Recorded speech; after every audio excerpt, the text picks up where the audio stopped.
பொதுவாக நல்ல காலம் பிறந்து விட்டால் பணமோ நகையோ கூரையை பிச்சிக்கொண்டு கொட்டும் என பழமொழி சொல்லி கேட்டிருப்போம்.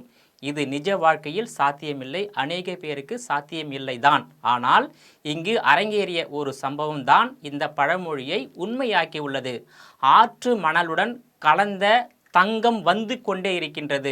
மொத்த மக்களும் படையெடுத்து செல்லும் ஒரு சிறப்பு வாய்ந்த பகுதி குறித்து தான் விரிவாக பார்க்கலாம். பாகிஸ்தான் நாட்டின் அட்டாக் மாவட்டத்தில் காபூல் ஆறும் சிந்து நதியும் கலக்கும் இப்பகுதியில் தங்கம் மட்டுமல்லாமல் விலை மதிப்பற்ற தாதுக்கள் பல ஆண்டுகளாக இருப்பதாக கூறப்படுகிறது.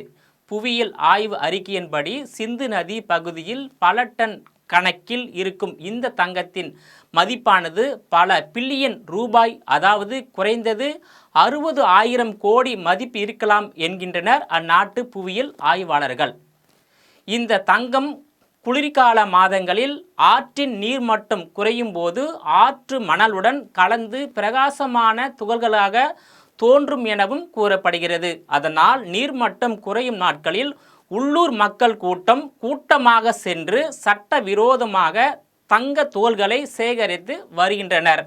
ஒரு சிலர் கனரக இயந்திரங்களை கொண்டும் தங்கத்தை பிரித்து எடுத்து செல்வதாகவும் கூறப்படுகிறது. ஆனால் இந்த தங்கத்தை எடுப்பதற்கான எந்த முயற்சியையும் அந்நாட்டு அரசு மேற்கொள்ளவில்லை என கூறப்படுகிறது.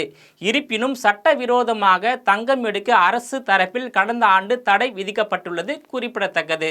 பாகிஸ்தான் நாடானது கடுமையான நிதி நெருக்கடிகளை சந்தித்து வரும் நிலையில் அத்தியாவசிய பொருட்களின் விலையும் உயர்ந்துவிட்டதால் மக்கள் கடுமையான பல்வேறு பாதிப்புகளை சந்தித்து வருகின்றனர். இத்தகைய சூழலில் பாகிஸ்தான் அரசு இதனை கையில் எடுக்கும் சூழலில் அந்நாட்டு பொருளாதாரத்தில் மிகப்பெரிய ஒரு மாற்றங்கள் நிகழலாம் என்றும் கருதப்படுகிறது.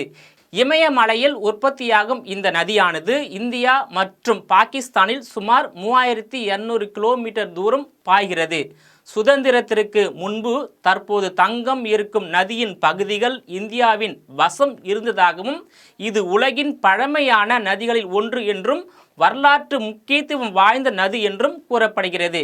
குறிப்பாக சிந்துவெளி எழுத்துக்களில் புதைந்திருக்கும் புதிருக்கு 100 ஆண்டுகளாக தீர்வு காணப்படாத நிலையில் இதற்கு விடை கண்டுபிடித்தால் ரூபாய் 8.5 கோடி பரிசு வழங்கப்படும் என்ற தமிழக முதலமைச்சர் மு.க. ஸ்டாலின் தெரிவித்திருப்பதும், பாகிஸ்தான் சிந்து நதியில் மணலுடன் டன் கணக்கில் கொட்டி கிடக்கும் தங்கம் குறித்த தகவல் தற்போது வெளியாகி இருப்பதும் சர்வதேச அளவில் பேசக்கூடிய ஒரு முக்கிய பொருளாக மாறிவிட்டது குறிப்பிடத்தக்கது.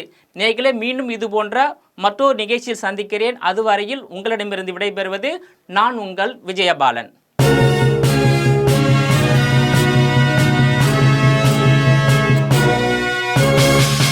உடனுக்குடன் அப்டேட் தெரிந்து கொள்ள ஜெம் டிவி தமிழ் ஆப்பை இன்ஸ்டால் செய்யவும்.